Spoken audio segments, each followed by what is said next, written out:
Okay, guys, today is the 21st of October 2025.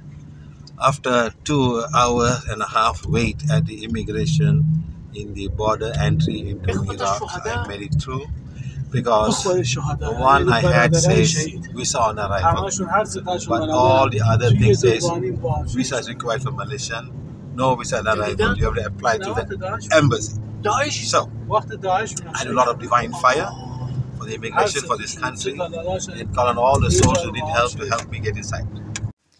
இன்னைக்கு 21ஆம் தேதி அக்டோபர் மாதம் 2025 வருஷம் 2.5 மணி நேரம் காத்திருந்ததுக்கப்புறம் ஈராக்கோட உள்ள நுழைய எனக்கு அனுமதி கொடுத்துருக்காங்க.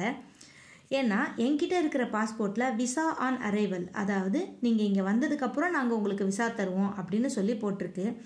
ஆனால் மிச்சம் எல்லாத்துலேயுமே மலேசியா குடிமக்களுக்கு விசா தேவை அப்படின்னு சொல்லி போட்டிருக்கு. விசா நீங்கள் வந்ததுக்கப்புறம் நாங்கள் கொடுக்க மாட்டோம் அப்படின்னு சொல்லி போட்டிருக்கு. நீங்கள் தூதரகத்தில் இதுக்காக விண்ணப்பிக்கணும் உங்களுக்கு விசா வேணும்னா அப்படின்ற மாதிரி போட்டிருந்தது. அதனால் நான் இதுக்குள்ளே இந்த நாட்டுக்குள்ளே நுழையிறதுக்காக நிறைய டிவைன் ஃபயர் சொன்னேன். இந்த நாட்டுக்காக டிவைன் ஃபயர் சொன்னேன். அதுக்கப்புறம் இங்கே இருக்கிற எந்தெந்த ஆத்மாக்களுக்கு உதவி தேவையோ அந்த ஆத்மாக்கள் எல்லாரையும் கூப்பிட்டு எனக்கு ஹெல்ப் பண்ண சொல்லி நான் கேட்டேன். Finally, they came to me after about 2.5 hours. They said, okay, you can go inside. Thank you very much. No payment, nothing. So traveling in this country is not that easy, my friend. Traveling in a country like this with so much of soul, so much of negativity. Look at that area. It's all just so much of thing.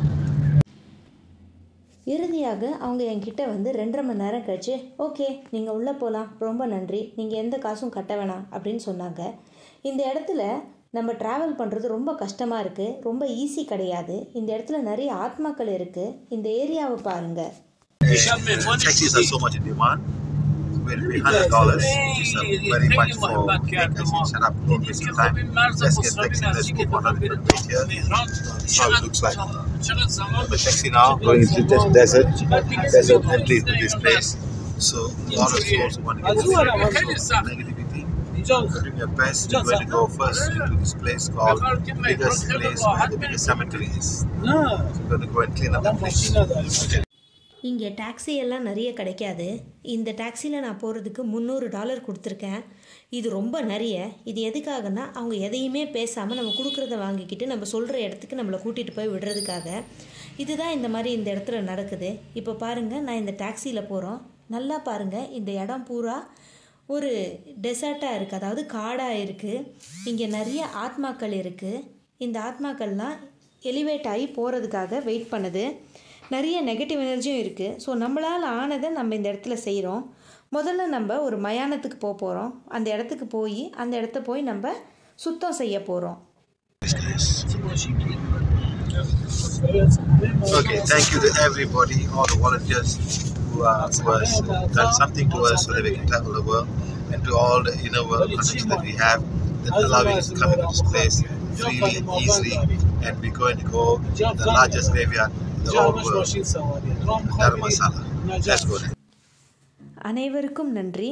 பிவிஹெச்சின் தொண்டர்களுக்கு நன்றி. ஏதாவது ஒரு வகையில் நமக்கு பிவிஹெச்சை இந்த உலகம் பூரா பயணம் செய்ய உதவி செய்கிற தொண்டர்களுக்கு ரொம்ப நன்றி.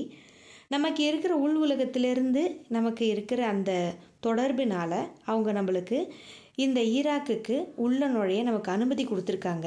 ரொம்ப ஃப்ரீயாக, ரொம்ப ஈஸியாக நாம் இந்த பெரிய மயானத்துக்கு போகிறோம். இதுதான் உலகத்தோட மிகப்பெரிய மயானம். இதோட பேர் தர்மசாலா. நன்றி நன்றி நன்றி.